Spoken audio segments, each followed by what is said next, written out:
நகராட்சி நிர்வாகத்துறை முறைகேடு தொடர்பாக KN நேரு மீது வழக்கு பதிவு செய்யாமல் லஞ்ச ஒழிப்புத்துறை காலம் தாழ்த்தி வருகிறது.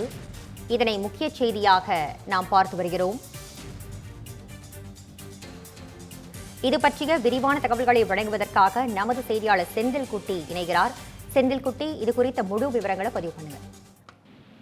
தமிழக நகராட்சி நிர்வாகம் மற்றும் குடிநீர் வழங்கல் துறையில உதவி பொறியாளர், இளநிலை பொறியாளர், சுகாதார ஆய்வாளர் உள்ளிட்ட 2538 பணியிடங்கள் நியமனங்களுக்கு 634 கோடி ரூபாய் லஞ்சமாக பெறப்பட்டுள்ளதால் இது குறித்து வழக்கு பதிவு செய்யும்படி அமலாக்கத்துறை ஒரு கடிதத்தை தமிழக லஞ்ச ஒழிப்புத்துறைக்கு அனுப்பியிருந்தது.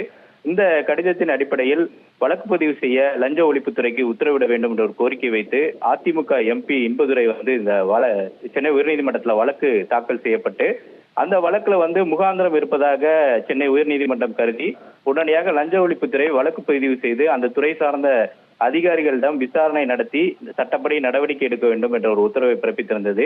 இந்த நிலையில இந்த நீதிமன்ற உத்தரவை முறையாக அமல்படுத்தவில்லை, விசாரணை எதுவும் நடைபெறவில்லை என்ற அடிப்படையில இன்று தலைமை நீதிபதி அமர்வு முன்பு ஏற்கனவே இந்த வழக்குல மனுதாரராக இருக்கக்கூடிய IS இன்பதுரை சென்னை உயர்நீதிமன்றத்தில் தலைமை நீதி அமர்வுல ஒரு முறையீட்டை நேற்று ஒரு கடிதத்தையும் அனுப்பியிருந்தார். அதே நிலையில இன்னைக்கு ஒரு முறையீட்டை செய்தார். உடனடியாக அந்த துறையின் அமைச்சராக இருக்கக்கூடிய KN நேரு மீது வழக்கு பதிவு செய்து விசாரணையை நடத்த வேண்டும் என்ற ஒரு கோரிக்கையை நீதிமன்றத்தில் வைத்தார். அப்போது லஞ்ச ஒழிப்புத்துறை இதுல எந்த ஒரு நடவடிக்கையும் எடுக்காமல் இருப்பதையும் அவர் அந்த முறையீட்டின் போது சுட்டிக்காட்டினார். இதனை கேட்ட நீதிபதிகள் உத்தரவு பிறப்பிக்கப்பட்டு 2-3 நாட்கள் தான் ஆகிறது, நாங்கள் என்ன செய்ய முடியும் என்ற கேள்வியை எழுப்பினார்கள். மேலும் இது தொடர்பாக ஏதேனும் மனு தாக்கல் செய்யப்பட்டால் வழக்கமான முறையில விசாரணையை எடுத்து இந்த வழக்கு விசாரிக்கப்படும் என்பதை தலைமை நீதிபதி அமர்வு தெரிவித்தது.